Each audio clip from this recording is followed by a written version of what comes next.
Bom, boa tarde ou boa noite a todos e a todas. Vamos iniciar hoje o nosso 10º encontro. Na verdade, a nossa aula é de número 9. Número 9? Olha só, agora me esqueci. Mas a nossa etapa número 10 é a nossa penúltima aula, nosso penúltimo momento antes do pitch do M3. E aí a gente dá mais uma semana para fazer um último pitch. A gente vai falar sobre isso muito mais na próxima aula e tal. Mas antes de tudo, vamos começar aqui do começo. Eu vou compartilhar, como sempre, a minha apresentação aqui com vocês. E aí a gente vai se guiando por ela, vai trocando uma ideia e fazendo de novo, né, mais uma semana aí de um momento de discussão. Agora pautado nesse grande assunto, né, grandíssimo assunto que dá uma faculdade, uma consultoria, no caso das aulas, da aula que é finanças. Então, hoje, a minha ideia é trazer alguns aspectos que a gente discute de finanças dentro da apostila. Lembrando que no mundo perfeito, todos vocês teriam lido a apostila antes e tal, entendido, para a gente vir aqui só para discutir. Mas a minha pretensão é mais a gente passar um pouquinho aí sobre alguns pontos importantíssimos de finanças, e aí a gente trazer a discussão de empreendedorismo com finanças, mas naturalmente para vocês saírem especialistas em finanças não tem jeito. É estudo, é curso, é faculdade, para quem tem disposição, porque dificilmente a gente vai conseguir falar, assim como os outros temas, né? Tudo em 1 hora e meia só. Então, o que a gente quer trazer aqui é um vislumbre para vocês e depois vocês se aprofundam ou não em algum aspecto aí que a gente está trazendo hoje de finanças, tá? Então, bora começar novamente. Eu me confundi aqui, 10, 9 e tal, mas na realidade, é o nosso 8º encontro de aula. A gente teve outros 2 PITs, né? 8 mais 2 dá 10, é a 10ª etapa aqui do nosso programa. Na semana que vem, a gente vai falar sobre investimento e pitch, e aí sim é uma aula mais focada em como prospectar investidores, quais são as opções, o grande dificuldade de quem está empreendendo naturalmente é ter um capital inicial para investir, então a gente vai tratar um pouquinho sobre isso. Vê que tem algumas alternativas, não são muitas também. A melhor alternativa do mundo seria a gente nascer herdeiro, nascer rico e já ter o próprio capital. Mas já que pode ser que não é o caso de alguns, não é o meu, por exemplo, existem algumas outras alternativas de mercado que a gente vai acabar explorando aqui, né? Depois da semana que vem, a gente vai ter o nosso pitch número 3, que é o penúltimo pitch. Então, depois desse pitch número 3 aqui, a gente vai dar uma semaninha aí de folga para vocês absorverem o feedback, repensarem e tal. E aí a gente vem com o nosso pitch final. É como se fosse assim, a nossa... Eu não vou falar... Não, eu vou falar. É como se fosse a nossa prova final. Mas não é uma prova no sentido de avaliação, de classificar, nem nada. É uma prova no sentido de perceber se vocês absorveram todos os conceitos que a gente passou aqui, que a gente tratou aqui, que a gente está finalizando agora, né? Então, a gente vai ter a oportunidade de fazer um terceiro pitch, uma semaninha de intervalo e um quarto pitch para a gente finalizar aí com chave de ouro a participação nessa jornada. Então, veja que eu acho que ainda tem uma chance muito interessante de errar, que é o pitch número 3. O pitch número 4, aí seria legal vocês entrarem aqui com uma vibe muito mais vida real. Muito mais, se eu tivesse no Shark Tank, como que eu apresentaria a minha ideia do começo, meio e fim. E aí a gente tratar aqui de uma forma bem legal para vocês saírem com aquele discurso afinado. O melhor dos mundos seria vocês apresentarem um pitch número 4 aqui, que seria o nosso último pitch, a gente encerra a nossa jornada, com muito pesar, porque eu gosto muito de estar aqui com vocês, mas o ideal seria que a gente encerrasse no quarto pitch e vocês saíssem daqui apresentando para investidores reais exatamente o mesmo conteúdo, porque a gente tenta contemplar aqui no nosso programa alguns aspectos que são muito importantes aí na hora de fazer o modelo de negócio, né? Então, a gente está quase terminando a nossa jornada. Ainda tem a semana que vem como nosso último encontro, vai, por assim dizer. E aí, depois é só a sessão de pitch. Ah, Felipe, mas e se eu tiver alguma dúvida e tal? WhatsApp, plataforma. Ah, Felipe, eu terminei o programa. E aí, né, cara? O que eu vou fazer depois? A gente tenta colocar sempre vocês em contato. A gente tem um dashboard aqui que todo mundo que termina o programa entra para esse dashboard para tentar facilitar a networking e tal. Então, a gente vai ter alguns passos lá. E, claro, que eu gostaria de reforçar que somos uma ONG com um propósito muito bacana de aumentar a possibilidade de empregos no Brasil através do empreendedorismo, né? E claro que se a gente termina o nosso programa, a gente nunca vai perder, o que eu quero dizer é que a gente nunca vai perder o vínculo com vocês. Então sempre busquem a gente, Putz, bateu lá na frente. Pô, Felipe, eu queria saber hoje um contato de um programador para desenvolver aplicativo. Meu projeto já está mais maduro. Recorra a gente, que a gente tem um bom ecossistema aqui, tanto de outras empresas, iguais a vocês, que já terminaram a jornada, quanto de mentores, e o próprio time da WF também vai podendo ajudar nesse sentido aí. Então, não esqueçam da gente. A gente vai estar sempre aqui. A gente tem tá trabalhando muito com essa pegada de alumni, né? São aquelas pessoas que terminam um curso e que a gente gostaria de manter perto, justamente para facilitar essa troca, para deixar mais rica essa troca aí, né? Tá, mas vamos lá. Antes de tudo, deixa eu falar uma partezinha que é importante. A gente tem que fazer algumas entregas na plataforma. E essa daqui, inclusive, até esqueci, era para ter liberado na semana passada, vou liberar essa semana para vocês. Então, basicamente, amanhã eu vou liberar lá para vocês a entrega do M2. Como que funcionaria, né? Em teoria, vocês deveriam apresentar o M2, que foi na semana passada, se eu não me engano, e aí essa semana já abriria na semana passada e vocês entregariam aí a atividade. Eu acabei comendo bola e vou abrir só a semana. Mas não tem problema. Amanhã eu vou abrir a entrega do M2 e a gente vai fechar no dia 23. Se eu não me engano, é na terça-feira que vem. Então, vocês têm aí, no caso, uma semana praticamente aí para conseguir subir essa atividade. O que é para você subir na plataforma? De novo, o site de vocês. Ah, Felipe, mas eu já postei o link lá e tal. Beleza, eu entendi, já postou o link. A galera que está aqui já postou o link, são eliminados do programa. Basicamente, o que vocês vão ter que fazer é postar de novo. É assim que a fundação acaba acompanhando algumas atividades. A gente tem sempre o entregou e o não entregou. Não tem um espectro aí de 0 a 10 para avaliar, para classificar nem nada. É só entregou está dentro, não entregou está fora. Que é a forma da WF conseguir acompanhar em outros países, né? Afinal, a gente está aqui, a WF tem a presença em mais de 20 países ao redor do mundo. Então, é a forma deles acompanharem. O Brasil, deixa eu ver o Brasil. Olha, a turma de setembro do Brasil já entregou, já está nesse status. A turma de setembro do México, a turma de setembro do Peru, a turma de setembro da Indonésia. Então, tem em diversos lugares, né? E se não tivesse um tipo de controle, imagina o que seria para uma instituição global acompanhar o que está rolando em todos os países. Ou seja, eu vou liberar a partir de amanhã, vocês entram lá, colocam o link e manda. E aí eu vou pedir com muita gentileza, porque eu vou mandar um monte de follow-ups aí no WhatsApp para vocês não perderem essa atividade, prazo, porque depois eu não consigo mexer na plataforma. A galera da Índia trava e aí me arrebenta aqui. E não deixe também para a última hora. Então, Felipe, meu site não está tão legal. Coloca o link lá, manda, cumpre a tua atividade e depois você mexe no site, depois você deixa ele o mais bonito possível, o mais ideal ou melhor que você acha, né?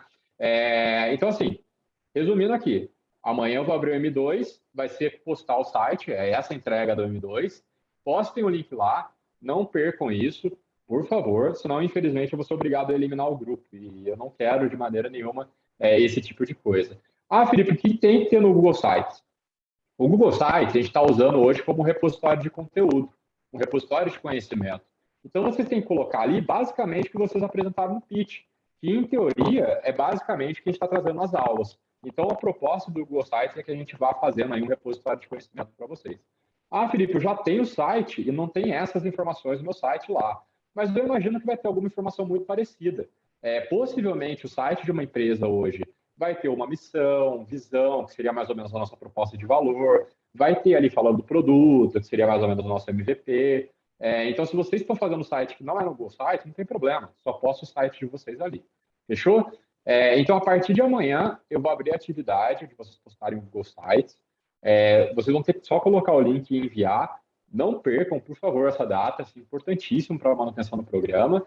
E se vocês acham que o site não está tão legal assim tal, manda o link lá, formaliza a entrega e depois vocês mexem e a gente ainda vai ter um tempo para poder aparar essas arestas aí, beleza?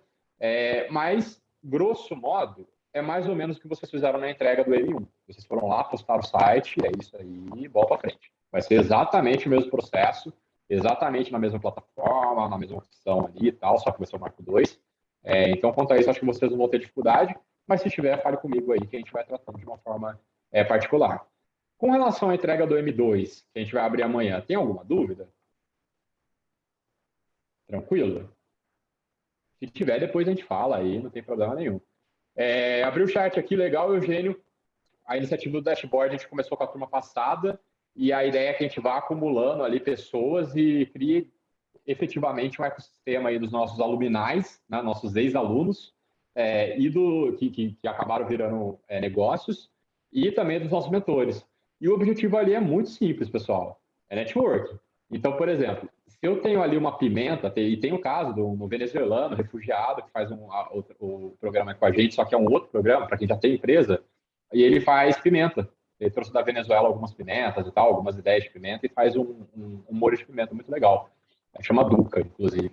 Então, se ele faz pimenta, ele vai precisar de alguém para vender as pimentas dele. E a gente tem nesse ecossistema pessoas que têm varejo e tal. Então, o que a gente quer com esse dashboard é conectar vocês mesmos. Agora, é claro que eu não vou falar, ô Duca, eu te agendei uma reunião com fulano que tem aí um supermercado, fulano que tem um empóriozinho, tem uma equipe que tem um empório aí em São Paulo. Não é esse o nosso papel. Nosso papel é falar, olha, tem um dashboard aqui, se conectem aí entre si, mas eu acho que é uma ferramenta fantástica aí para a gente conseguir fazer negócio. Então, terminou o programa, entra no dashboard, entrou no dashboard, começa a fuçar lá, começa a se conectar com pessoas que têm um negócio muito parecido com vocês. O Eugênio, por exemplo, que mandou essa mensagem, eu sei que o projeto dele está mais voltado para a saúde mental. E já tem pelo menos uns 2 ou 3 projetos lá que tratam sobre isso. Então, eu acho que é uma maneira de trocar bem legal aí. Tem por área, a gente vai chegar no dashboard ainda, tá? Mas é bem legal aí para a gente conseguir conectar vocês aí, tá? Fora o nosso Instagram, que a gente está tentando trazer algumas outras ferramentas mais para engajamento. Possivelmente vocês vão receber um contato aí para saber se vocês querem divulgar a empresa de vocês no nosso Instagram de uma forma mais estruturada e tal. Nesse ponto, eu sei que as meninas da Bisa aí estão sempre fazendo um trabalho fantástico para a gente, ajudando a gente a reverberar a voz da fundação. Isso é muito legal falar. Eu acho que foi o Eugênio, se eu não me engano, numa questão de dúvida, alguma coisa que a gente está falando, ele falou, pô, mas não conhecia no Brasil a AWF, né? Ainda é, assim, nem começou ainda, parece que nem existe ainda. E é isso mesmo, pessoal, a gente é uma ONG que tem uma pessoa, um bilionário por trás, que é o Romesh Wadawani, e que ele, claro, acaba com o dinheiro dele suportando todas as operações de todos os países. Mas o nosso crescimento como ONG é sempre muito orgânico, é sempre através do boca a boca, é sempre através da indicação. Dificilmente você vai ver uma ONG, a não ser uma WWF da vida, que é outra pegada, o Greenpeace, mas, por exemplo, patrocinando uma campanha em mídia social, entrando na TV. É muito difícil isso porque o próprio conceito de ONG já limita muito a questão de orçamento, né? Quem trabalha em empresas sabe que tem empresas aí que recebem um orçamento para marketing. O nosso orçamento para marketing é boca a boca. Então, eu acho que é muito interessante, na medida do possível, vocês sempre, se gostarem também, claro, né, do programa, indicarem, falarem para quem você conhece, porque nossa maneira de abordar a galera é com as parcerias da faculdade, tem muita faculdade que faz parceria com a gente, Senesp, FATEX, etc., ETEX, mas o boca a boca ainda é o principal canal de comunicação que a gente tem, né? Não achei nada sobre por isso que foi atrás. Cara, é isso mesmo. Então imagina, Eugênio, que loucura. Hoje a gente tem 1.128 seguidores. Eu acompanho quase diariamente essa parada, que eu também tô responsável pelas mídias sociais. Há 3 meses atrás, cara, a gente tinha 300. Então imagino que é você falar, damos um curso de empreendedorismo, a pessoa entra e fala, meu, tem 300 seguidores. Será que teve uma turma que a galera levantou a bola falando, eu acho que é pirâmide isso daí. E não é pirâmide, não é nada disso, é uma ONG de verdade, sério. Ela já está em alguns países há muito tempo. Só que quando ela entrou no Brasil, estourou a pandemia, né? Então, imagina que é você começar uma operação no meio da pandemia, reformular os cursos e tal. Mas eu gostaria muito de ver a WF aí gerando pautas, estando aí na Globo, UOL, essa coisa toda. Quem tiver alguma dica de RP aí, de relações públicas, me informe, porque a gente está tentando justamente mostrar o que é a WF aqui no Brasil, sem orçamento, e isso é muito bem feito se vocês também ajudarem aí, claro, a espalhar a nossa existência. Mas da nossa parte, a gente está começando e, como todo começo, claro, a gente tem um longo caminho ainda para percorrer. Demos alguns passos, mas ainda tem muito aí pela frente. E eu tenho certeza que o negócio vai começar a acontecer melhor. Foi a nossa turma, fui zoando. Foi você que zoou da pirâmide, então, né? Achei que já tinha rolado antes. Não experimentei o Ribon, não sei nem o que é isso, mas eu vou dar uma olhadinha aí nesse Ribon, não tenho nem ideia. Eu vou dar uma olhada. O que a gente quer agora é mostrar, olha, temos alunos, rolou assim, rolou assado, já tem um ecossistema, e pouco a pouco a gente vai chegando lá, vai. É um trabalho também que nunca vai ser de uma hora para outra. É aquele papo que eu trago aqui, sabe? Eu tento trazer muito para vocês, e eu não sei se vocês perceberam isso. Novamente, existem coaches e coaches, mas eu não quero que esse momento que a gente tem aqui de discussão vire aquela coisa meio seja seu próprio ônibus, sabe? Aquela coisa muito 10 passos para você conseguir uma empresa bilionária. Não é passo a passo, é difícil, é mundo real. Então, a gente está começando aqui no Brasil, não vai ser de uma hora para outra, nenhuma empresa se consolida de uma hora para outra. Então, estamos lá, estamos no início da jornada, começamos a dar alguns passos aí, e aí, com certeza, com a ajuda de todos vocês, a gente vai conseguir dar uma acelerada nisso. É isso. Bom, vamos lá, então, começar a nossa aulinha aqui hoje. Hoje a minha pretensão é falar um pouquinho de introdução à finanças para empreendedores, quais são os números que o empreendedor deve se preocupar aí, como o empreendedor deve lidar com finança e finança pessoal, né, gestão de risco. Então, a gente vai abordar um pouquinho alguns aspectos aqui desse bicho que é finanças, que tem muita gente que não gosta, tem medo, que acha que não funciona muito bem com números, mas que, em teoria, deveria ser um assunto que a gente deveria saber, começando na nossa vida pessoal e aí extrapolando para um ambiente empresarial, né? No caso, por exemplo, da galera da Auge, eles estão focados, em teoria, nos pequenos empreendedores para dar um suporte de finanças. Isso é muito interessante, mas eu acho que a gente tem que começar falando um pouquinho da gente, do pessoal e tudo, para depois pensar no profissional. E aí, eu trouxe alguns dados assim, bem rápido, bem de bate-pronto. A galera da Auge com certeza tem muito mais informação do que eu, mas eu vi duas pesquisas online e trouxe aqui alguns motivos de mortalidade de empresas segundo o Sebrae, né? Então dá para perceber aqui que teve um relatório da OCDE de um programa internacional de avaliação de estudantes, rolou em Pisa, na Itália, não é Torre de Pizza, é Torre de Pisa, tá? E rolou lá, e o Brasil ele ficou em 17º lugar de 20 países que estavam medindo a competência financeira. Então ficou quase em antepenúltimo lugar, foi um lugar muito ruim aqui no Brasil. E aí vem também essa pesquisa da Standard Poor's mostrando que dentro de uma amostra de 144 países, o Brasil está em 74º, 74, no nível de educação financeira. Então veja que a gente está bem abaixo. Está na metade, aquele papo de aluno, né? Se fosse uma média de 0 a 10, era 5, estava dentro, dependendo da faculdade aí, né? Que é média 5. Mas é claro que eu acho que é um ponto aí para a gente colocar a mão na consciência e repensar como que é a educação financeira no Brasil, né? Como que é falha, no caso, a educação financeira no Brasil. Tem uma outra pesquisa que eu não trouxe aqui a fonte, mas é verdade, não é fake news, não espalha fake news aqui, que fala que 90%, alguma coisa muito parecida com isso, das pessoas que falam que têm educação financeira, receberam essa educação em casa, sem uma educação formal, sem escola, sem faculdade, etc. e tal, né?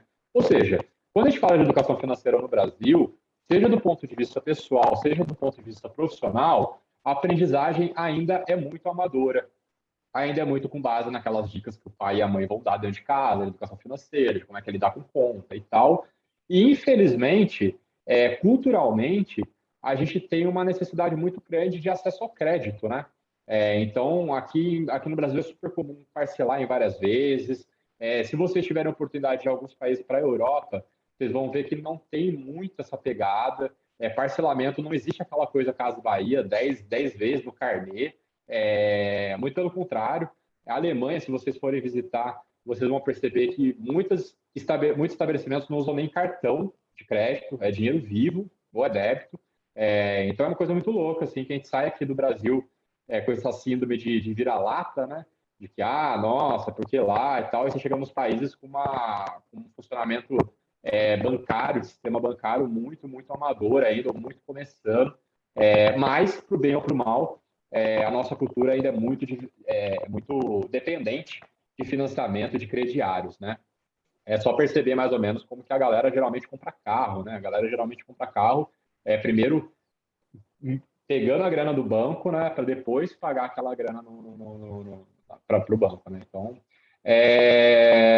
faz um pouco. Eu não quero falar que faz parte da cultura, porque eu acho que é uma premissa muito forte de se falar, mas eu tenho a impressão que hoje no Brasil o acesso ao crédito é uma coisa mais simples e mais comum do que seria em alguns outros países que, em teoria, têm uma educação financeira melhor, né? Até porque quando a gente fala de cartão de crédito, eu uso tudo que eu passo no cartão de crédito, pagando assim, sempre na data para não me enrolar e para acumular ponto. Mas quando a gente fala de crédito, se a pessoa não tem ali uma boa cabeça, um bom planejamento de passado, presente e futuro, de fluxo de caixa, ela vai torrar o cartão aí nos primeiros 2 meses e depois vai ficar 2 anos se enrolando para poder pagar o mínimo ali do cartão, né? Então, hoje, a educação financeira no Brasil tem oportunidades. Eu não sei se o pessoal da Audi quer trazer algum dado aí, mas se vocês tiveram no pitch, manda no chat aí, traga, que eu acho que é legal para agregar também. E aí, por outro lado, eu trouxe aqui a informação dos principais motivos da alta mortalidade das empresas. E, claro, não é surpresa, foi justamente o descontrole no planejamento das finanças, ou seja, uma falta de controle do fluxo de caixa, do que está entrando, do que está saindo, e o endividamento. Então, é aquela galera que já começou ali a empreender, mas sem fazer muito plano de quanto vai precisar, e daqui a 2 meses, daqui a 3 meses, como que vai funcionar tudo isso. E aí, claro, que isso tudo acaba culminando numa alta mortalidade das empresas, né? Afinal, uma empresa hoje, ela existe, em regra geral, para dar dinheiro. É para entrar muito mais dinheiro do que está saindo. Ah, Felipe, mas eu sou ONG e tal. Concordo, a ONG ela não precisa ter muito dinheiro entrando, mas ela vai ter que ter o dinheiro entrando para pagar pelo menos a sua operação. Então, assim, um negócio existe hoje para poder receber dinheiro. Acho que é o primeiro ponto aí que a gente tem que sair de partida, né? Endividamento de consumidores brasileiros, 72%. Eu lembro que você trouxe alguma coisa, eu acho que você trouxe exatamente esse dado aqui no pitch. Então, olha que loucura, né? 72% da galera endividada. Isso é muito louco. Eu trabalhei na Riachuelo por muito tempo, 6 anos, e era surreal a quantidade que contribuía, né? Porque assim, a Riachuelo tem a roupa que vende, mas tem a parte do crediário. E muita grana que entrava no crediário era aqueles juros por atraso. Aquela coisinha de passou 2 dias, repingou um dinheirinho e tal. Aquilo lá, assim, fazia parte de quase 30% do que a Riachuelo faturava em financeiro. Então, olha que doideira, né? A pessoa está faturando quase 30%, basicamente com juros e de pagamentos atrasados, né? Enfim, endividamento está aí para isso e a gente tem que tomar muito cuidado para não se enrolar mesmo. IBGE das pessoas, apenas 25,3% continuava de pé, ó, das empresas nascidas, né? Olha a taxa de mortalidade das empresas. 58% dos brasileiros não tem nenhum investimento. Também tem essa falta de cultura de guardar, de poupança, ou que seja aí ações, tesouro nacional, alguma coisa que você acha que funciona. Mas realmente, essa ideia de longo prazo do brasileiro para investimento, ela é muito assim, ela não existe de uma forma geral. E aí, né, pessoal, vamos estourar um pouco a bolha nossa aqui e entender que também, às vezes, o brasileiro ele não investe simplesmente porque ele está matando um leão por dia, porque no final do mês não fecha a grana aí para pagar a conta, né? A gente fala de Brasil, a gente fala de uma desproporção, uma desigualdade financeira muito grande. Então, eu também sou meio cético com relação àquele papo de coach financeiro. Tipo, você só não investe porque não quer. Depende. Eu consigo com a minha estrutura financeira aqui, eu e minha esposa que trabalha e tal, não tem filho. A gente consegue se planejar e investir de uma forma, mas uma mãe de família que recebe um salário mínimo e tem 3, 4 filhos para criar, é uma injustiça do tamanho do mundo se ouvir um coach falando que a galera não investe porque não quer, porque quer comprar um iPhone, sabe? Então, não é bem assim. Mas eu entendo que realmente o brasileiro, no geral, não tem essa cultura de investimento como outros países, né? O Japão, por exemplo, é muito voltado nisso. Os próprios Estados Unidos tem uma cultura muito forte de investimento. Eu mesmo comecei a pensar seriamente em investimento com quase 28 anos. Eu já estava recebendo, na verdade, eu trabalho desde meus 17 anos, e eu só fui começar a pensar nisso uma década depois, do tipo, meu, começar a guardar a grana, né? Então é muito louco isso daí. Ou seja, educação financeira aqui no Brasil não é nosso forte. A gente precisa melhorar aí esses pontos e tem que ser bastante honesto na hora de fazer essas análises, né? 42% considerados investidores considera poupança, né? Olha que loucura, né? Investir, a porcentagem cai drasticamente. Mais 60% da população investe em bolsa de valores. Eu tava vendo no Brasil que são 3 milhões só de CPF em bolsa de valores, uma parada assim. Inclusive o Nubank parece que ia dar uma impulsionada nisso daí com o IPO, né? Porque vai trazer um monte de gente para sócio do Nubank, da noção, e vai aumentar esse número de CPF. Mas aí eu papo de investimento, vamos voltar aqui para a finança. O ponto é, o Brasil hoje tem uma deficiência na questão financeira, e isso naturalmente ocasiona uma alta taxa de mortalidade das empresas. Primeiro, pelo descontrole do planejamento de finanças, e segundo, por um alto índice de endividamento. As duas coisas estão muito correlacionadas, né? Se você está muito descontrolado nas finanças do seu dia a dia, tem uma forte chance de você ser endividado por algum tempo, tá?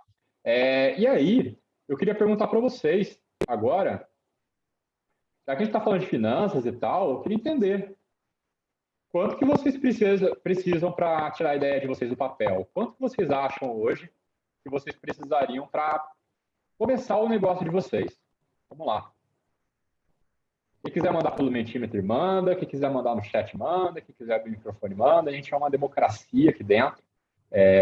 Então, fiquem totalmente à vontade. Mas quanto hoje, pô, eu sou o Dória, olha que horrível, né? Mas imagine que eu sou uma pessoa muito rica aqui, desse lado de cá, e eu quero investir em jovens. Eu estou aqui, eu sou um Shark Tank lá, né? Uma das pessoas do Shark Tank.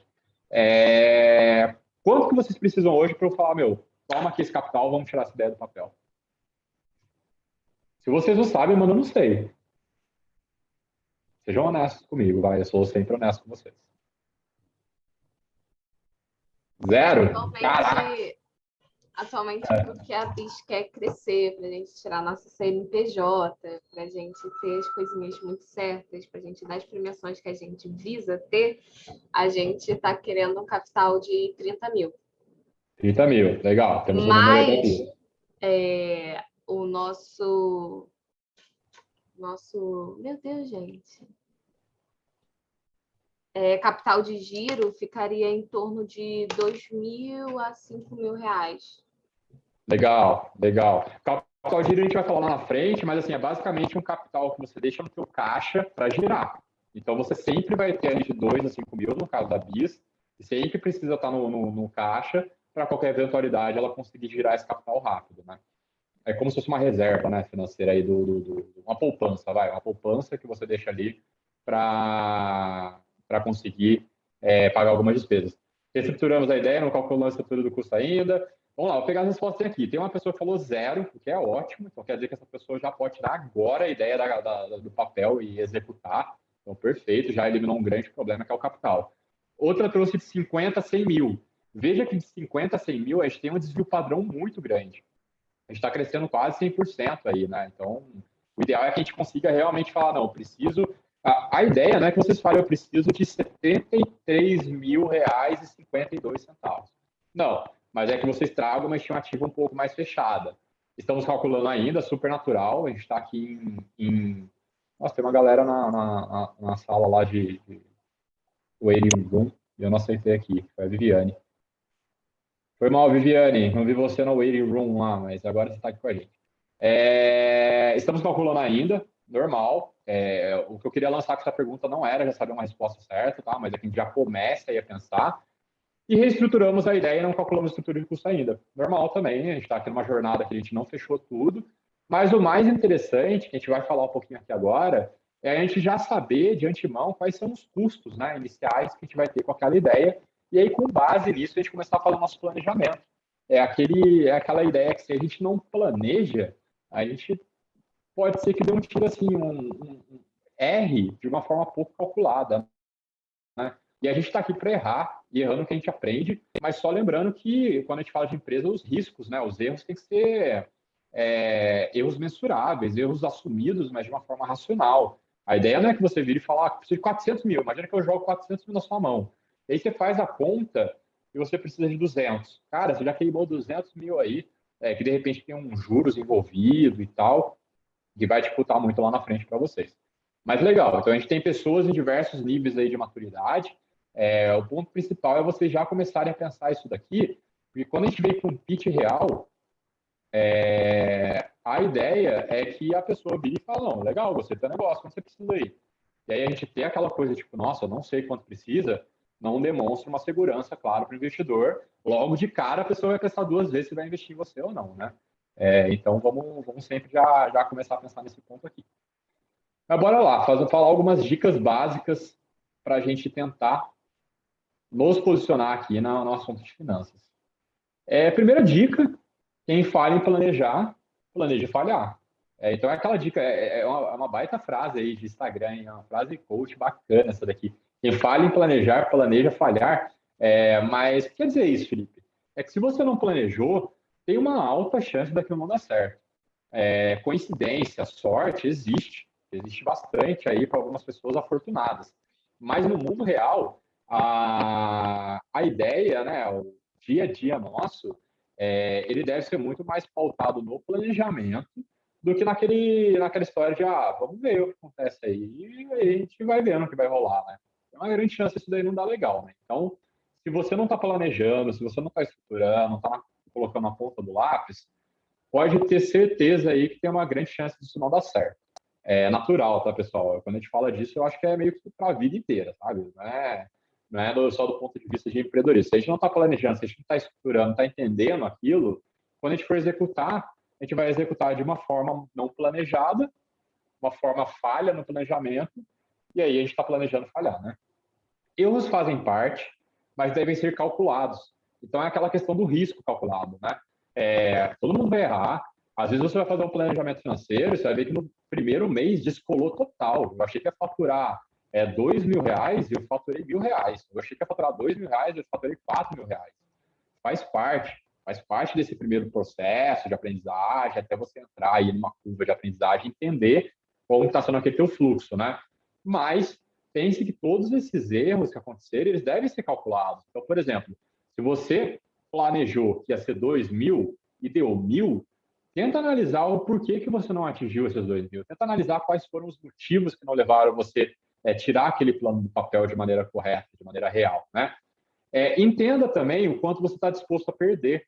Isso daí, pessoal, um ponto importantíssimo de alinhamento de expectativa que você deve fazer.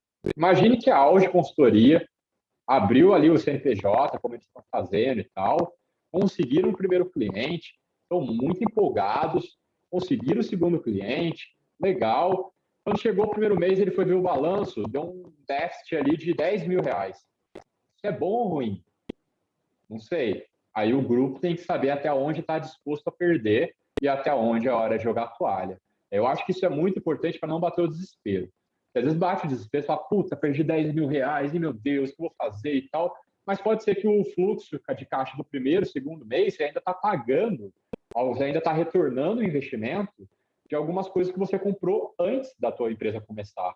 Ou de algum planejamento futuro. Então pode ser que nesse início você não entre tanta grana, mas lá no fim entre. Agora, o mais importante é vocês saberem onde e como, em que contexto e qual valor é a hora de ligar o sinal vermelho. Então, pode ser que chegue um momento que você tem que falar, olha, puta, ligou o sinal vermelho, aí sim é a hora de eu repensar. Isso não tem muita regra, tá? A importância do gerenciamento de indicadores, perfeito na sua colocação, Jorge. Justamente por isso que a gente tem que ter indicadores financeiros para poder medir. Que indicador pode ser esse? Pode ser retorno sobre investimento, pode ser margem de lucro, pode ser um grande conjunto de indicadores, custo fixo, custo variável, pode ser o que você quiser, o que faz sentido para o negócio de vocês, né? Agora, se não tem ninguém mensurando isso, é difícil você falar que está bom, que está ruim. Porque a primeira coisa que eu vou te perguntar hoje, se você falar assim, puta, meu empreendimento tá bom.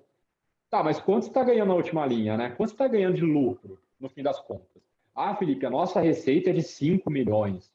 Tá, mas e o lucro? Não quero saber de receita. Você pode ter uma receita de 5 milhões, colocar os seus custos fixos e variáveis ali e ter um prejuízo final de 1 milhão. Assim como você pode ter uma receita de 5 milhões e ter um lucro de 20 mil. Será que 20 mil é condizente com uma receita de 5 milhões? Então, assim, tudo depende, mas o mais importante é vocês criarem esses indicadores para entenderem o que vocês estão, como vocês estão e tal, senão vocês não vão responder uma pergunta simples de como é que está o negócio de vocês? Não sei. Bom ou ruim é uma coisa ainda muito abstrata. bom, com uma taxa de retorno de investimento tal, uma lucratividade X, etc., aí é um pouco mais fácil de falar, não, isso realmente é um cenário bom. Dicas da galera da Auge, hein? Hoje fiquem atentos a eles aí. Eles vão prestar esse tipo de serviço de consultoria para pequenos empreendedores. Eu tenho certeza que eles têm muito a agregar na aula de hoje. Desenvolva um DRE. Agora você me pegou. Eu não sei o que é DRE. Se puder explicar aí, eu nunca. Era o último recado aí. Fluxo de caixa a gente vai falar, balanço patrimonial mais ou menos, mas realmente, registro trocado, centavos, 500 está da empresa. Eu vejo ainda muito grupo virando para mim falando assim: ah, Felipe, mas a gente não tem custo de energia elétrica. Eu estou fazendo as coisas na casa da minha mãe, tem alguém pagando energia elétrica. O custo de energia elétrica existe. O custo, por exemplo, de frete, ele existe. Ah, Felipe, mas é o meu carro, eu estou entregando com o meu carro. Então, tem o custo da gasolina, tem o custo de depreciação do carro, tem o custo do seguro, tem um monte de custo aí no meio. Então, pensem que não existe nada de graça, tá, pessoal? Então, quando vocês forem colocar na ponta do lápis, essa dica que demonstrativo do resultado de exercício, legal. Eu não vou entrar tão nesse detalhe, mas legal a dica aí do Andrew, para vocês terem, claro, um histórico, uma gestão de conhecimento mais voltado para isso. Eu vou me apegar muito mais na parte que ele falou de registrar cada centavo que entra e sai da empresa, porque é isso mesmo. Se eu comprei um material aqui para estoque, esse material tem que estar ali na despesa. Ah, Felipe, mas eu não vou usar agora, vou usar só daqui a um tempo. Eu preciso comprar o material, né? Então, é mais ou menos esse tipo de planejamento que faz sentido vocês terem. O Andrew já deu um spoiler ali. Criar mecanismos de controle e monitoramento, foi o que o Jorge disse, da importância de gerenciamento de indicadores. E aí, o Andrew trouxe aqui, nunca, né? Eu trouxe sempre aqui também, mas o discurso é o mesmo. Sempre separe finanças pessoais de empresariais, ou nunca misture finanças pessoais de empresariais. Sabe aquela coisa tipo, Felipe, mas eu vou pegar isso daqui para pagar um boleto de internet, eu preciso. Se é um boleto de internet que você precisa, lança como custo. Lança no teu fluxo de caixa ali, que aquilo lá foi um custo mensal, custo fixo, variável, enfim, depende de como você está tratando esse custo aí. Legal. O DRE, então, é aquele que começa com a receita, vem trazendo custo, vem trazendo despesa e chega na lindíssima que muita gente fala, né? A última linha. Então, se alguém ouvir falar assim, mas qual que é a última linha? É a linha da lucratividade, é realmente aquela linha que você colocou aquele dinheiro no teu bolso, em teoria, né? Ou no bolso dos acionistas e tal. Quem tiver interesse de ver um bom demonstrativo de resultado de exercício, é só pegar empresas que têm capital aberto, tá? Elas precisam justificar os resultados para os acionistas. E aí, claro, um demonstrativo como esse vai mostrar assim, eu tenho uma ação, por exemplo, da Nubank, que vai abrir o IPO aí, né? Bem que a Nubank, eu acho que é nos Estados Unidos, é outra história. Mas, enfim, a gente que a Nubank vai abrir aqui no Brasil e tal. No final do ano, ele tem que divulgar como é que foi o resultado para os acionistas, para a galera saber se aposta ou não na empresa, né? Então, se alguém quiser ter uma ideia do que é um demonstrativo de resultado do exercício, procure uma empresa real e, de repente, faz até a prática. Pega uma empresa que você acha que é boa. Sei lá, McDonald's. Eu sempre trago McDonald's aqui, de exemplo. McDonald's. Pega lá, vê se o McDonald's está bom ou ruim no Brasil. Você vai saber vendo receita, custo, despesa e chegando na lucratividade, né? Possivelmente vai ter aí um fator de evolução, está crescendo em relação ao ano anterior, está retraindo. Então, você acaba vendo essas particularidades aí. A última linha que eu estou dizendo pode ser o lucro ou pode ser prejuízo, tá? Então, pode ser que você tenha uma última linha muito boa, lucrei 500, ou pode ser que tenha uma última linha que fala, dentro disso tudo, você gastou mais do que você recebeu, então você tem uma despesa de R$1.000. Mas algumas diquinhas básicas aí, bem bobas, para vocês começarem a pensar nas finanças de vocês, tá? Agora, vamos lá, vamos entrar em alguns conceitos mais básicos aí, para a gente discutir esses conceitos. E o primeiro ponto, né, a gente fala sobre custos. Sempre que a gente pensa em custo, a gente vai pensar em saída. Afinal, custo é naturalmente isso, né? Quando a gente está pensando no nosso custo, por exemplo, meu custo aqui mensal, eu tenho que pagar um aluguel, eu tenho que comprar comida, eu tenho que pagar a luz, tenho que pagar a internet, eu tenho que me divertir também, afinal, né? Tem como você viver aí sem ter um dinheirinho para poder sair, tomar uma cerveja e tal, faz parte. Isso tudo é custo, isso tudo é saída. E na empresa também não é diferente. Na empresa você vai ter, nesse momento, 3 tipos de custos. Eu vou trazer uma coisa muito mais básica, muito mais geral, Mas vocês vão ver aqui com outro slide que eu vou falar, cara, quer aprender finanças, tem que estudar. Não vai ser em 1 hora e meia que a gente vai ensinar finanças. Não é essa fórmula mágica. A gente não faz nenhum milagre aqui dentro. Gostaria muito de fazer, mas não é assim que funciona. Então, os custos. O primeiro ponto que a gente tem que pensar são os custos pré-operacionais, que são aqueles custos necessários para começar um negócio. Tem muita gente que traz, em inglês é assim também, é sunk costs, custo afundado. Ou seja, é um custo que você afundou ali, pensa numa âncora. Você afundou, em teoria, você vai demorar para receber isso de volta, mas é um custo assim, importante você afundar nesse começo, porque se você não tiver essa despesa, você não vai ter o seu negócio. Então, trazendo um exemplo mais prático, se eu fosse abrir uma lan house, olha que loucura de exemplo, aparece na minha cabeça aqui, acho que nem existe mais lan house hoje em dia. Não sei se existe. Se existe, me falem aí para continuar usando esse exemplo. Mas imagina você vai abrir uma lan house. A primeira parte que eu penso numa lan house é comprar computador. Então, se eu vou abrir uma lan house, eu preciso comprar pelo menos uns 10 computadores bons, né? Ou seja, meu custo operacional, pré-operacional, ele vai me demandar que eu tenha um capital inicial ali de investimento para conseguir comprar meus 10 computadores. Depois eu vou pensar numa estrutura física, depois eu vou pensar no empregados e tal. Mas o custo pré-operacional é exatamente o investimento inicial para começar o negócio. Então, quando algum investidor te pergunta, tá, quanto você precisa para tirar o seu negócio do papel? É mais ou menos isso, tá? É mais ou menos, tá, para tirar o meu negócio do papel, eu preciso desse maquinário, desse tipo de empregado, eu preciso contratar um serviço de freelancer, eu preciso de um programador para fazer um aplicativo. Então, somando tudo isso, só para sair da ideia e vir para a realidade, eu preciso de 300 mil reais, preciso de 50 mil reais, e assim por diante. E geralmente os custos são esses mesmos, tá, pessoal? Um custo assim, 30 mil, 50 mil, 100 mil, é super razoável esses custos que vocês estão me dizendo. Só para desenvolver um aplicativo, vocês podem ter certeza aí que se você desenvolver um aplicativo sério, bom e tal, você vai gastar de 30 a 50 mil. Não é barato. Dependendo das funcionalidades que você vai colocar dentro do aplicativo. Então, isso tudo tem que ser pesquisado antes da ideia surgir. Imagina que loucura se você apresenta uma ideia para o investidor, puta, legal e tal, não sei o que, quando você precisa de 100 mil. E na hora que você coloca na ponta do lápis, você vê, puta, cara, não é 100 mil, é 200. Como que você vai chegar nesse investidor? O cara já tem expectativa dele. O cara já vai saber mais ou menos como vai ser o retorno do investimento dele, né? Então, eu acho que nesse primeiro ponto que vocês estão, de conceber a ideia, de tentar tirar do papel, é fundamental vocês já pensarem nesses custos pré-operacionais, tá? E aí, do custo pré-operacional, a gente vê que o custo fixo, que são aqueles custos que existem mesmo que não haja venda. São custos realmente fixos. Todo mês você paga aquele custo, então aquele custo acaba sendo um custo fixo. Um exemplo de custo fixo é o aluguel. Então, vamos voltar aqui no exemplo da Lan House. Se eu tenho uma Lan House com 10 computadores super assim, de última geração, e não tenho nenhum cliente no mês, eu ainda vou ter que pagar o aluguel. Eu não tenho como chegar para a pessoa que é dona do imóvel e falar, então, como não entrou dinheiro para mim, eu não consigo pagar o aluguel.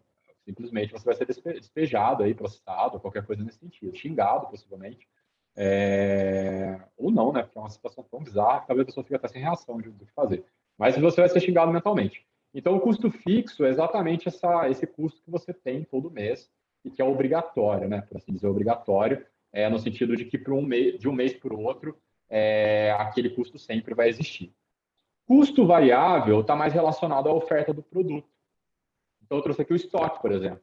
Então, imagine que eu vou ter aí, vou pegar a Lan House mesmo de exemplo, que eu tenho uma Lan House. E aí, eu vou ter um custo aí, que pode ser variável, de instalar um antivírus. Ele não vai acontecer todo mês, mas vai ter algum momento que eu vou ter que gastar, investir essa grana com o meu antivírus, em um mês específico, para poder melhorar a oferta do meu serviço. Ou então, pensando de uma forma mais simples, imagina que eu tenho uma papelaria. O meu custo variável vai ser comprar o papel para poder vender. Então, eu vou ter que, alguns meses pode ser que eu gaste 100 mil em papel, outros meses 20 mil, porque eu vou ter sempre estoque e tal, isso vai variar de mês para mês, né? Então, essa é a primeira ideia que eu queria trazer para vocês. As ideias da saída, que eu acho que é a pior ideia, né? Dos custos mesmo. Então, quando a gente fala de custo hoje, a gente tem o custo pré-operacional, que é aquele custo que você vai precisar daquele dinheiro para poder começar a sua operação. Tem o custo fixo, como o próprio nome diz, ele é fixo, mensalmente você vai ter ele. E tem o custo variável, que aí vai depender de mês para mês. Pode ser que um mês você tenha, pode ser que um mês você não tenha.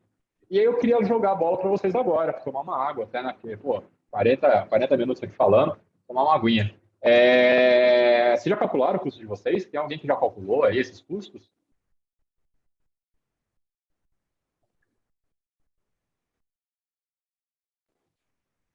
Falem comigo. Pode ser no chat também, não tem problema não.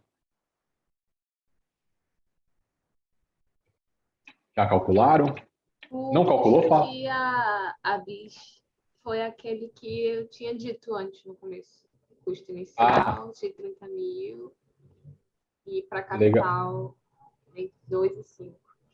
Perfeito. Não, então ali a BIS, ela já calculou o custo pré-operacional dela, que é para tirar a ideia do papel, que é aqueles 30 mil, né? Talvez aí você pode colocar 35 para já entrar o capital de giro e você deixar o capital de giro parado no mês, né? Mas, enfim. Não exatamente porque temos algumas variáveis, possíveis sócios, sim. Está no processo, a BIS, né? Está no processo aí certinho. Então é mais ou menos isso, pessoal. Vocês têm que já começar a se planejar ou pensar de que forma, né, qual que é o valor inicial que vocês vão precisar para tirar a ideia do papel. A Ana Carolina, ela trouxe uma questão que eu nem coloquei aqui na minha aula, que é do capital de giro, que eu acho que dá para a gente deixar aqui meio que alocado nessa parte de custo.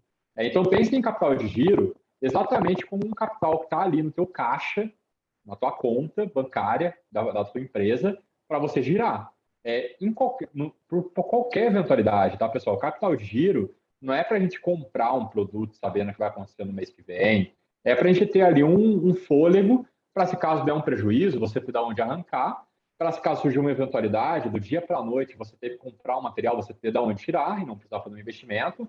Então, acho que o próprio nome já deixa claro que o capital de giro é um capital que você tem ali para girar, para poder usar, mas sem contar com ele como um capital para você pagar os seus custos fixos, por exemplo. Porque se você paga 100% dos custos fixos com o seu capital de giro, de um mês para o outro, você vai diminuir muito o seu capital de giro, até chegar um momento que você não tem capital de giro nenhum, né? Então, o mundo perfeito seria você ter ali um valor na conta de vocês para, no caso de alguma eventualidade, algum investimento, algum gasto, enfim, alguma coisa que aconteça, você já ter uma reserva financeira e não se enrolarem. Então, é sempre interessante pensar, quando a gente pensa em finanças, quando a gente pensa em empreendedorismo e finanças, a gente sempre tem que pensar em passado, presente e futuro. A gente tem que ser um pouco mãe de Ná aqui, sabe? Tem que prever mais ou menos o que pode acontecer, tem que se planejar, tem que se antecipar. Então, quando a gente fala de planejamento de finanças, não é um planejamento só desse mês específico. Não, é analisar o que passou, analisar o teu cenário atual e fazer uma projeção do que está por vir. Se a gente não tem esse entendimento de passado, presente e futuro, a gente vai ficar matando um leão por mês ali. E a ideia não é isso. A ideia é que a gente faça o planejamento financeiro mais de longo prazo, para a gente conseguir se preparar, para se a gente tiver algum gasto lá na frente, a gente já saber mais ou menos como conduzir.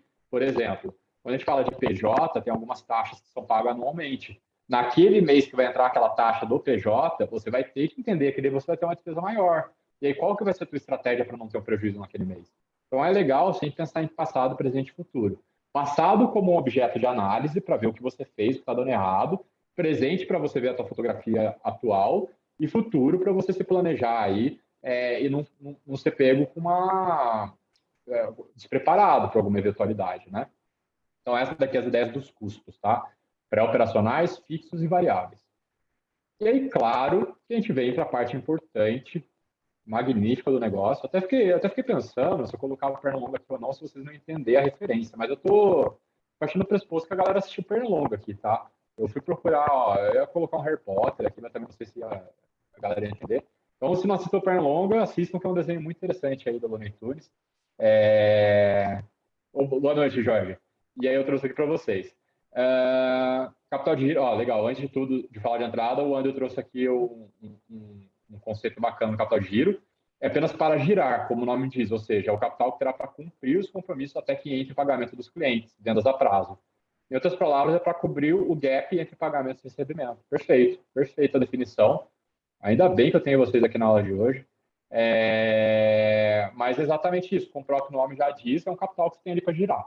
Então, não é um capital para você provisionar gastos, para você gastar com custo fixo, é um capital ali que você vai girar de acordo com alguma demanda, né? E aí, claro, a gente sai do custo e a gente vem para a entrada, né? O custo é saída e as entradas. O que engloba aí? Vocês acham que engloba a entrada de dinheiro? Como que a empresa hoje recebe dinheiro?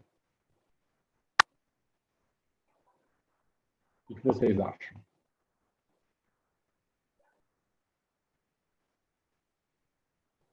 Bora lá, não tem certo nem errado não, vamos mandando aí. Através da venda de serviço ou produto do cliente. Perfeito, exato. Então a empresa hoje ela vai receber dinheiro basicamente através da venda do produto ou do serviço. Ela está comercializando. Ah, Felipe, mas pode ser que eu receba entrada, né? Receba investimento de alguma pessoa de fora. É uma entrada, naturalmente, é um investimento, só que tome muito cuidado com isso, porque assim, é, o principal aspecto do negócio que vai ser o responsável por entrar dinheiro é realmente a comercialização do teu produto, do seu serviço. Se você não está comercializando, se você não está faturando, se você não tem clientes, se você não está escalando a quantidade de clientes que você está atendendo, você vai acabar reduzindo o número de coisas que estão entrando. E aí, se você reduz o número de entrada, você vai ter que dar uma rebolada aí para conseguir equilibrar com a quantidade de saída. Então, basicamente, entrada hoje é todo aquele dinheiro que acaba entrando na empresa e grande parte disso acaba vindo por conta da venda de produto e serviço. Ah, Felipe, eu vi aqui, eu consegui fazer uma restituição de imposto. Isso é entrada? Isso é entrada. Isso vai acabar entrando no teu caixa como um dinheiro a mais para você. Mas dificilmente uma empresa hoje, não existe uma empresa que fique vivendo de entrada de restituição de imposto, por exemplo. Então pense em entrada muito mais no dinheiro, na receita que você ganha pela venda do teu produto e serviço, ou serviço, do que por alguma outra fonte, sabe? Ah, recebi um investidor anjo aqui. É entrada? É entrada, está entrando dinheiro. Mas não é assim a entrada que vai acontecer todo mês, né? Quem dera se eu tivesse uma empresa que todo mês a gente tivesse um investidor anjo aqui colocando grana para gente. Então, entradas, para resumir, é aquela grana que vai entrar na tua empresa com base no que você está vendendo, seja um produto ou seja um serviço. E aí, para a gente falar de produto e serviço, é claro que a gente tem que falar dessa coisinha maravilhosa aqui, que é o preço, né? Então, se eu estou vendendo um produto ou serviço, eu estou comercializando esse produto ou serviço através de cobrando um preço, né? Como que eu vou montar essa minha precificação? Então, acho que assim, a gente vai falar no próximo slide que não tem uma fórmula secreta, mas o racional de uma montagem de preço primeiro ponto, tem que colocar os custos. São os valores pagos aos fornecedores, custos fixos, custos variáveis e tal. Segundo ponto, eu vou ter minhas despesas. São as despesas aí de venda, de administração, de despesa com funcionário. Talvez alguns custos variáveis entrem aqui em despesa e tal. E aí eu vou ter o meu lucro. Ou seja, é a fatia do meu preço que eu vou colocar efetivamente no meu bolso. É a fatia do meu preço que vai entrar na minha empresa e que não vai ser utilizada para pagar custos e despesas, vai ser utilizada para justamente direcionar para uma conta diferente. Aí depende como você vai lidar com a sua lucratividade, né? E a somatória de tudo isso vai acabar fazendo o teu preço de venda. Naturalmente, se você fizer um preço de venda em que o preço não cobre os seus custos, você vai ter prejuízo. Assim como se você fizer um preço de venda que esteja com um lucro muito grande, pode ser que teu próprio cliente não veja um benefício, não veja um atrativo naquele teu produto. Mas, assim, o racional da precificação é exatamente isso. E o ideal é que vocês soubessem, por unidade, né, unidade de venda, quanto que é o custo para fazer aquela unidade, quanto que é a despesa, e qual que vai ser a margem de lucro, qual que vai ser o lucro que eu vou adotar aqui. Vou pegar um exemplo bobo. Por exemplo, quando eu for fazer, vamos falar da papelaria de novo. Eu vou vender, um bom exemplo, a minha esposa, ela está se arriscando em empreendedorismo, ela está fazendo convite. Ela começou já faz uns dois meses convite de casamento. Se alguém for casar aí, fale comigo que eu passo o contato dela. E aí, na hora de fazer a precificação do convite dela, é claro que eu fui lá, dar meus pitacos e tal, e aí a gente colocou, tá, mas quanto que você gasta para fazer um convite? Em material, impressão, mão de obra e tal, não sei o quê. O custo por convite é esse custo. Cada convite vai sair R$ 2 de custo, de material mesmo, né? Tá, mas quanto vai ser a despesa tua, pensando aí em energia elétrica, internet, pesquisa de imagem em banco de dados, banco de imagem pago, a tua mão de obra e tal, vou colocar em despesa. Ah, então, Felipe, o meu convite, ele gasta isso de papel, o custo, mas ele me dá isso de despesa. Então, eu vou somar tudo isso. Então, cada convite ali tá somando agora R$ 5, por exemplo. Na hora que eu for fazer o preço, eu não posso, naturalmente, fazer um preço menor que R$ 5. Isso acontece muito, tá, pessoal? Às vezes a galera não coloca na ponta do lápis e tá basicamente tendo prejuízo para vender o produto. Então, se os custos mais despesas somam R$ 5, o meu preço tem que ser acima de R$ 5. Mas qual que é a margem de lucro ideal que eu tenho que adotar nesse ponto? É 30%, 40%, 140%?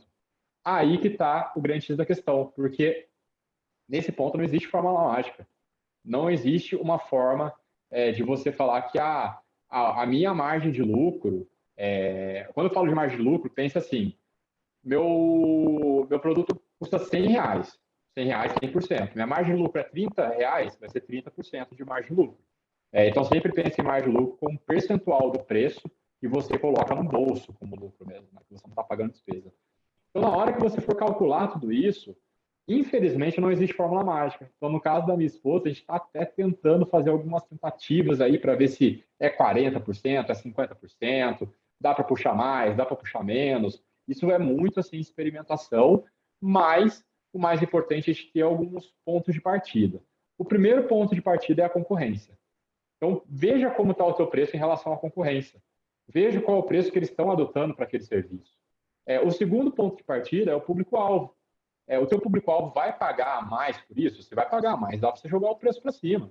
Se vai pagar menos, aí você tem que pensar em outra estratégia, né? Terceiro ponto, qual o valor agregado?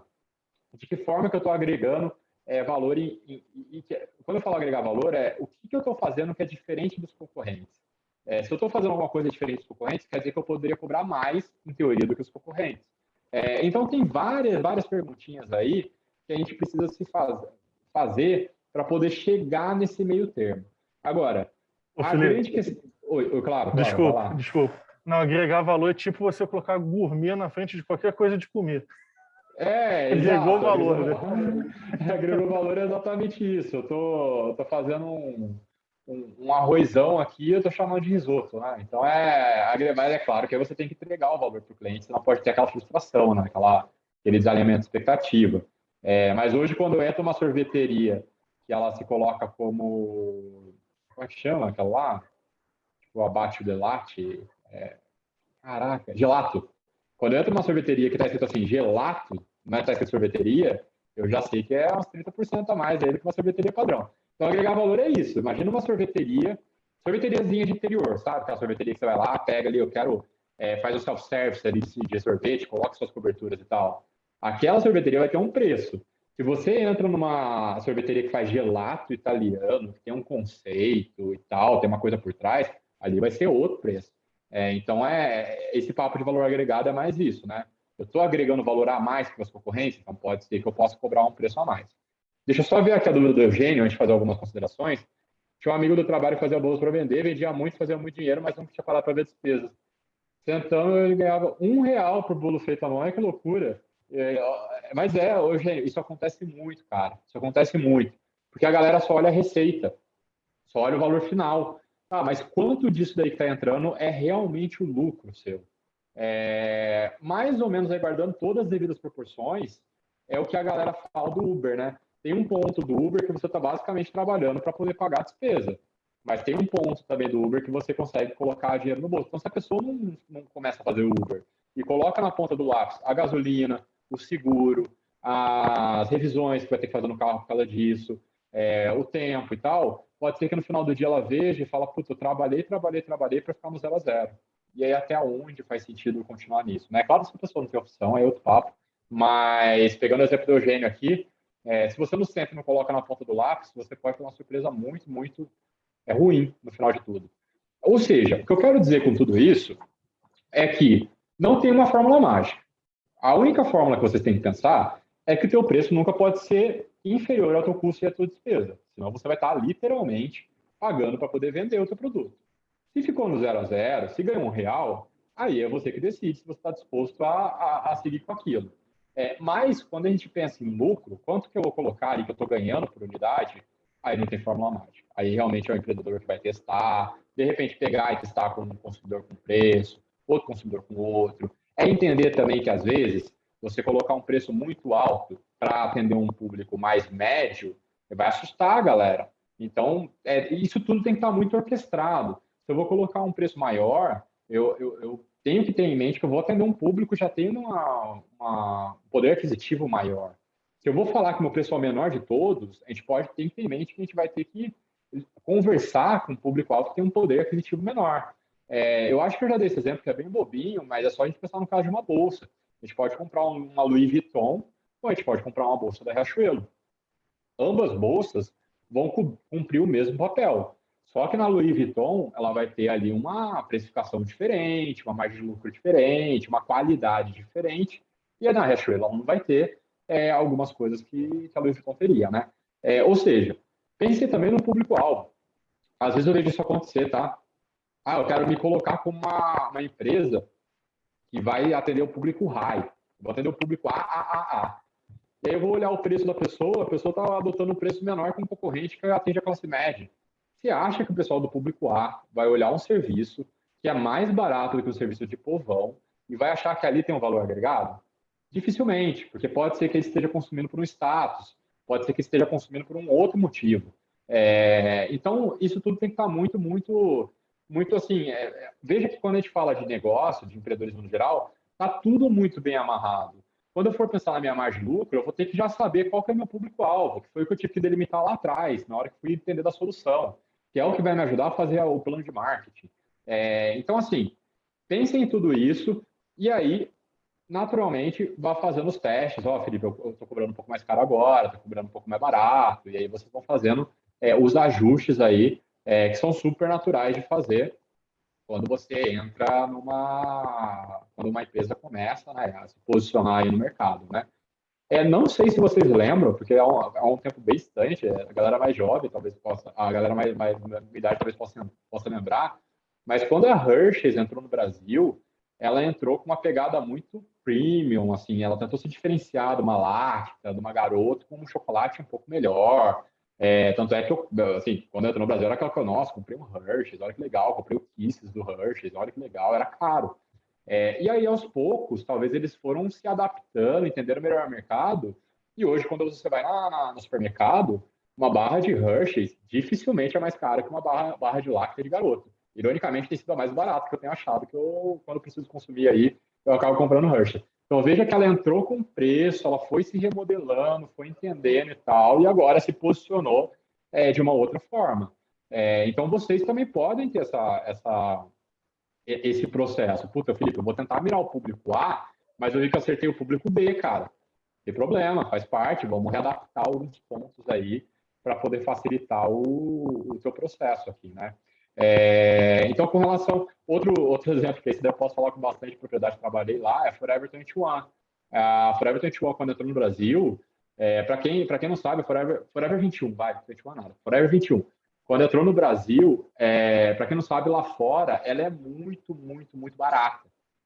Então, quando você viaja assim, para os Estados Unidos e vai comprar uma blusinha numa Forever 21, você paga tipo $1, uns $50. Assim, é esse preço, é exatamente esse preço, é loucura. E aí, quando ela entrou no Brasil, ela... Valeu, Isadora. Você assiste aí a gravação. Então, quando a Forever entrou no Brasil, ela adotou esse preço baixinho. Vamos vender roupa barata e tal, não sei o quê. Deu aquele boom. A loja lá do Morumbi lotou. Filas e filas para comprar na Forever. Quando eles começaram a ver o balanço deles, as finanças deles, eles viram, cara, peraí, eu entrei mais barato do que a C&A e do que a Riachuelo, mas eu acho que eu estou batendo de frente com eles. E aí o preço foi começando a aumentar e eles importavam muito em dólar, né? Então isso daí também prejudicou um pouco. Ou seja, a Forever entrou com uma expectativa no Brasil, viu que aqui não era bem assim, e aí reajustou os preços até chegar em um momento que ela também não deu certo, porque no Brasil ela basicamente quebrou, foi comprada por outro grupo, né? Então veja como é importante uma estratégia de precificação bem amarrada. Se eles tivessem feito um estudo aqui no Brasil de como é a precificação dos principais concorrentes dele, ou seja, Riachuelo, C&A e Renner, não teria por que eles entrarem com preço mais barato. Não tem porquê. Eles iriam bater mais ou menos do mesmo jeito. Então, por que eu vou cobrar mais barato se eu não vou entregar o mesmo produto, né? Quando a gente fala de fast fashion, pessoal, é basicamente o mesmo produto. É basicamente os meus fornecedores da China, da Ásia e tal, né? Ah, Felipe, mas eu compro Zara, Zara é melhor. Não. A Zara tem um conceito, tem um modelo, tem um corte um pouco mais diferenciado, mas está vindo basicamente do mesmo fornecedor. Então, não acho que a qualidade é melhor ou pior. Tudo a mesma coisa ali. Pegando o exemplo da Zara também, ela cobra mais cara porque ela entrega um vestido diferente, ou uma blazer, ou uma calça, do que você vai encontrar numa Riachuelo. Inclusive, por curiosidade, a Renner está estourando nos últimos anos, porque basicamente ela pegou uma galera da Zara, de nível de diretoria, trouxe para dentro da Renner e falou: não, agora a gente vai fazer mais ou menos igual vocês faziam. E aí faz anos que a Renner vem surfando uma onda boa aí, né? Até eu, particularmente, achei que a qualidade da Renner de 5 anos para cá ela mudou muito, assim, de roupa, né? De uma pegada mais de moda, mais fashion. Enfim, mas esse daqui é outro papo também. Então, voltando para cá, às vezes eu fujo muito do assunto, foi mal aí. Mas voltando para cá, não tem uma fórmula mágica. O mais importante é vocês pensarem que existem alguns fatores que vocês precisam repensar. Ah, Felipe, você colocou um qual 3 pontinhos? Porque vai depender. Pode ser, por exemplo, que você dependa de uma plataforma tecnológica, né? Pode ser que você esteja desenvolvendo um aplicativo. E aí, isso, qual vai ser a margem de lucro que você colocar nesse começo? Pode ser que nesse começo você queira lucrar menos para o teu produto penetrar no mercado melhor, o mercado aceitar o produto melhor e depois você cobra mais. Então, assim, tudo vai depender, mas eu acho que tudo tem que ser planejado. Se você não planeja, se você não entende esses fatores, pode ser que você tire um preço aí meio que da orelhada e aí você acabe terminando igual o amigo do Eugênio lá, que eu imagino que ele demorava aí pelo menos, eu não tenho conhecimento de bolo, tá? Mas eu imagino que deve demorar aí 1 hora e meia para fazer um bolo, né? 1 hora fazer um bolo. Até preparar, assar e tal, tá pronto o bolo, 1 hora. Então ele estava ganhando R$ 1 por hora, olha que loucura. Então ele dificilmente ia conseguir, nem se trabalhasse 10 horas por dia, ele ia conseguir tirar uma grana no final do mês que valesse tanto a pena, né? Então, pensem nisso daqui. Bom, com relação a isso, deixa eu tomar uma água. Com relação a isso, alguém tem alguma dúvida, quer fazer alguma colocação, algum comentário? Tranquilo? Bom, sigamos então. E aí, pessoal, a gente já mostrou a saída e a gente já mostrou a entrada. Então, o que seria legal vocês fazerem com tudo isso? Criar um fluxo de caixa. E aí, quando eu estava fazendo essa aula, eu dei uma mexida em relação à aula passada, eu estava procurando uma imagem de fluxo de caixa. Às vezes eu quero achar uma imagem muito genial, muito bacana, para dar um exemplo e tal. E aí eu peguei a imagem mais tosca que eu vi, mas no sentido de mostrar para você que um fluxo de caixa é basicamente uma tabelinha de Excel para você organizar aquilo que está entrando e aquilo que está saindo. Então veja que eu trouxe o um exemplo assim mais bobo, mais basilar do que seria um fluxo de caixa. É uma empresa que dividiu aqui por dia o total que está entrando, seja em cartão de crédito e boleto, o total que está saindo, o saldo operacional, o saldo final. Então, mais ou menos, é o tanto que entra, o tanto que sai e quanto que eu vou ficar aqui no final, né? Ou seja, quando vocês forem procurar modelos de fluxo de caixa, vão achar um monte de modelo. E até eu sugiro vocês se basearem por algum deles e tal. Mas pensem que o fluxo de caixa é uma tabela simples em que mostra quanto está entrando, quanto está saindo e qual está sendo o saldo final dessa brincadeira toda. E aqui é interessante, eu sugiro assim muito, vocês fazerem pelo menos um acompanhamento mensal, se possível quinzenal, que às vezes tem uma flutuação na primeira quinzena do mês, na segunda quinzena, por causa de pagamento, né? Recebe-se mais e concentra-se mais compra na primeira quinzena do que na segunda. Então, às vezes é legal ver essas nuances aí no mês. Mas, putz, Felipe, eu não vou fazer por quinzena, não. Faz no mínimo mensal, porque aí com pelo menos 3, 4 meses você já vai começar a ver uma tendência. Então, é uma tendência que está subindo. Pode ser, por exemplo, que você tem uma tendência meio sazonal e que você identifique que no mês de março e setembro você tem um pico. Então, são meses ali que você vai ter que ficar esperta para no próximo março do ano que vem faturar muito mesmo. Isso acontece muito quando a gente pensa em varejo, né? A gente tem as datas festivas, que Dia dos Pais, Dia das Mães, Dia das Crianças, Natal. Agora está na Black Friday, né? As lojas já estão se movimentando muito aí por causa do Black Friday. Sempre foi uma data que eu sempre fiquei com o pé atrás, porque quando entrou no Brasil pesado a Black Friday, eu sempre tive a sensação que a gente estava fazendo muito mais esforço para vender mais e lucrar menos do que uma estratégia inteligente, pelo menos nas empresas que eu trabalhei. Então, eu até falava, cara, a gente está queimando filé mignon a preço de fraldinha, vamos tomar cuidado. Enfim, e aí a gente vai ter uma sazonalidade, né? Então, quando a gente fala de varejo, o mês dos pais, que é agosto, no segundo domingo de agosto, você vai ter um pico de venda, assim como no Natal. Então, é legal vocês fazerem esse fluxo de caixa para vocês irem acompanhando realmente o fluxo do caixa de vocês, né? Realmente como está sendo o comportamento das entradas e das saídas para vocês. E para vocês já anteciparem alguns problemas, né? Imagine que vocês viram que o primeiro trimestre de um ano, que vocês já estão mensurando, é horrível. Para o próximo ano, se prepare, porque você já sabe que tem uma forte probabilidade para aquele primeiro trimestre ser ruim. E aí vocês precisam se planejar, criar alguma outra solução, pensar que se vocês fizeram de um jeito nesse ano e atingiu aquele resultado, no próximo ano, se vocês fizerem a mesma coisa, você vai atingir basicamente o mesmo resultado. Então, aí, se o resultado foi ruim no primeiro trimestre, a questão é repensar a estratégia para o primeiro trimestre do ano que vem. Ou seja, o que eu quero dizer com tudo isso, toda essa brincadeira de fluxo de caixa, é comecem a estruturar e formalizar isso para vocês já terem isso como guia. Não deixe para fazer isso depois. Ah, Felipe, eu já estou com o negócio rodando, já sei mais ou menos o que está rolando. Não, comece a registrar. Pô, Felipe, mas eu tenho só R$ 500 entrando, 200 saindo. Eu sugiro vocês registrarem, porque vocês vão conseguir ter um histórico, com base naquele histórico passado, presente e futuro. Vocês vão conseguir analisar o que rolou no passado, vão conseguir ver uma fotografia do que está rolando agora e vão conseguir se planejar ou ter um planejamento financeiro do que está por vir aí no futuro, né?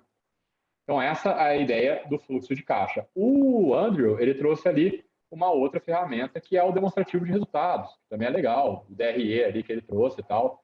É bacana. E o balanço patrimonial, que aí é uma coisa um pouco mais, assim, detalhada, que aí a gente vai entrar em depreciação, vai entrar algumas coisas que, assim, você vai ter que estudar, você vai ter que ler o que é balanço patrimonial, vai ter que entender. E o próximo slide, talvez eu fale isso, talvez seja o próximo ou outro. Mas também é uma ferramenta interessante. Agora, o básico do básico do básico, que é a minha apresentação nessa aula, que você saiba com o básico do básico do básico de finanças, é começar a formatar aí um fluxo de caixa para vocês saberem onde vocês estão pisando, né?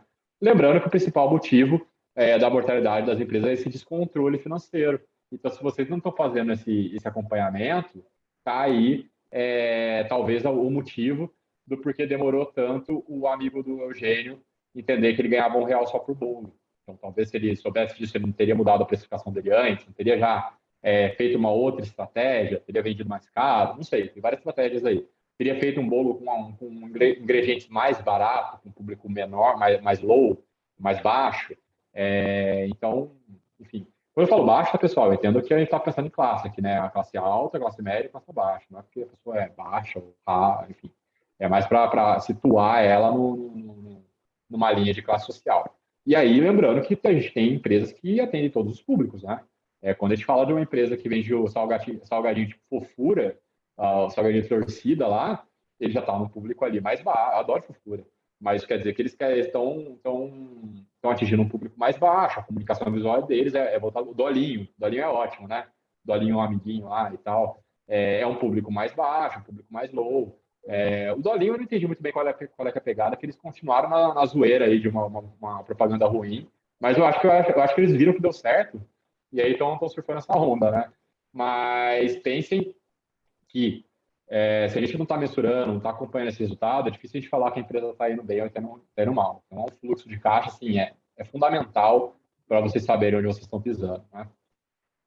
Bom, eu trouxe aqui uma fonte do Sebrae, que tem um link aqui, depois cliquem lá e vejam, que aí traz uma ideia de composição de fluxo de caixa um pouco mais aprimorada. Ela mostra a questão de projetar pagamentos futuros, de tomar decisões de capital de giro, de fazer o registro diário de entradas e de saídas. Então, assim, é um fluxo de caixa um pouco mais profissa. E aí que eu acho muito interessante, se vocês estão pensando em fazer um negócio de verdade, também dá uma olhada nessa fonte aqui, que o Sebrae vai trazer algumas opções, alguns resultados interessantes aí para vocês em relação à composição de fluxo de caixa também. Sebrae é uma fonte fantástica de empreendedorismo, tá? Se você, se possível, Felipe, eu quero saber como funciona o fluxo de caixa. Dá aquela fluxo de caixa Sebrae, porque ali é referência. A gente sempre tenta trazer muito material, e não é à toa, é porque é um órgão, uma instituição assim, muito séria, muito respeitada, e que sempre que vocês quiserem uma fonte interessante para empreendedorismo, apelem para o Sebrae aí, com certeza vocês vão ter uma surpresa boa. Tá, vamos lá. E eu achei que ia aprender finanças hoje, em 1h30. Pô, aí você me quebrou, né? Eu sou mágico aqui, não consigo colocar na cabeça de vocês em 1h30 o que a galera leva 4 anos para fazer um curso, né? A gente tem lá na FEA da USP um curso de administração, um curso de economia e um curso de finanças. E tem um curso de contabilidade também, né? Ciência aduaneira e tal. Então veja que é uma faculdade de finanças e não está linkada à administração. A administração é uma coisa, finanças é outra. Tem uma correlação ali entre as duas, mas são ciências diferentes, né? Então é impossível eu conseguir em 1h30 explicar todos os detalhes de finanças, tudo que é necessário hoje para você tirar uma empresa do papel. Eu trouxe aqui as coisas mais basiquinhas para a gente conseguir dar uma olhada, né? Agora, pessoal, não tem jeito. Sentar. Eu tinha um professor que ele falava bumbum na cadeira, o método de estudo é bumbum na cadeira. Então é isso mesmo, sentar na cadeira, meu, e ler. Eu quero saber como é o fluxo de caixa. Veja o Sebrae, veja vídeo, veja exemplos. A ideia é mais ou menos isso que eu trouxe, mas agora não tem fórmula simples. Agora, realmente, é entender e aprofundar. Felipe, eu não tenho o mínimo saco aí para entender e aprofundar isso. Não tem problema. O ideal é que o cofundador, o teu sócio, tenha esse conhecimento. Felipe, meu sócio não tem conhecimento. Ele sabe tanto quanto eu quanto finanças. Não tem problema. A gente tem consultorias que prestam esse serviço. Inclusive, a gente tem uma aqui hoje, hoje que tem essa pretensão de contratar a Auge, exato. Que tem essa pretensão de atender o pequeno empreendedor. Então, veja que vocês não precisam ser experts em tudo que a gente está dizendo aqui. Mas, se vocês não são, vocês precisam de alguém aí para fazer. Felipe, eu não gosto de finanças, eu vou contratar um estagiário de finanças. Show de bola, uma solução. Com certeza, o estagiário de finanças serve muito mais do que você que não sabe finanças, né? Então, existem algumas opções aí, né? E agora, para finalizarmos, e agora, né? O que eu faço daqui para frente? Vamos lembrar o que a gente já discutiu aqui e qual que é o bloco a mais aí que a gente está agregando, né? O bloquinho de Lego, pensando que a gente está construindo uma coisa aqui, como se fosse uma casinha de Lego, e hoje a gente está colocando um bloquinho a mais. A gente já aprendeu como identificar o problema e validar potenciais clientes do problema. A gente já aprendeu como fazer um brainstorm para chegar na solução. E aí a gente pensou na solução e criou a proposta de valor. Depois disso, eu fiz o meu MVP.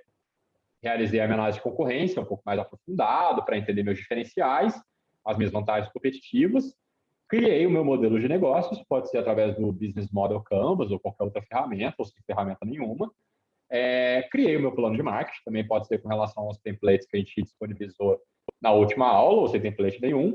E agora eu consigo pensar em criar meu plano financeiro.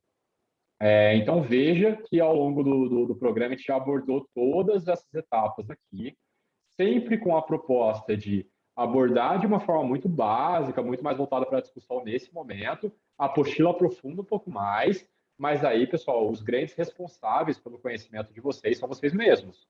Então, se a gente está falando sobre finanças aqui, se a gente deu um pouco do que é o básico de finanças, e você quer saber como faz um bom fluxo de caixa, não tem atalho. Você vai ter que ler, ver vídeo, estudar, abrir um Excel e começar a fazer o fluxo de caixa. Depois que você terminou de fazer o fluxo de caixa, com certeza você adquiriu, você vai dar para fazer aquele check, assim, adquiriu o conhecimento de fluxo de caixa. Sem fazer isso, pessoal, a gente sabe a teoria do que fazer. Agora, a prática, né, como fazer o conhecimento, absorver o conhecimento, aí é a mão na massa. Então, veja que a gente já está tentando trazer um arsenal legal de armas aí para vocês lutarem, mas os principais responsáveis hoje pela geração do conhecimento são vocês mesmos, né? A gente está aqui para facilitar. E eu vou continuar aqui para facilitar. Então, se rolar alguma dúvida, putz, Felipe, eu fiquei com na cabeça, queria entender melhor custo afundado, queria entender melhor como fazer o fluxo de caixa, me chama no particular, na plataforma, no WhatsApp, a gente vai conversando. Mas, nesse momento, são vocês que são os protagonistas do conhecimento de vocês, né? Eu estou só aqui para falar, olha isso, olha aquilo, e agora vocês seguem um caminho, sabe? Ou seja, resumindo isso com palavras poéticas aí profundas, Queria saber se ficou alguma dúvida, se está tudo certo, tudo tranquilo, porque da minha parte eu queria passar isso para vocês, até agradeço desde já a participação aí de todos, foi uma aula muito interessante, muito rica, principalmente a galera da Auge, viu, galera da Auge? Acho que eu chamo vocês sempre para a aula de finanças, entra aí para dar uma moral para mim, que me ajudou bastante. Então, obrigado, se tiver alguma dúvida, eu fico aí uns 5 minutinhos aí para a gente trocar uma ideia, mas da minha parte é isso, boa noite aí a todos. Eu vou parar de gravar aqui, tá?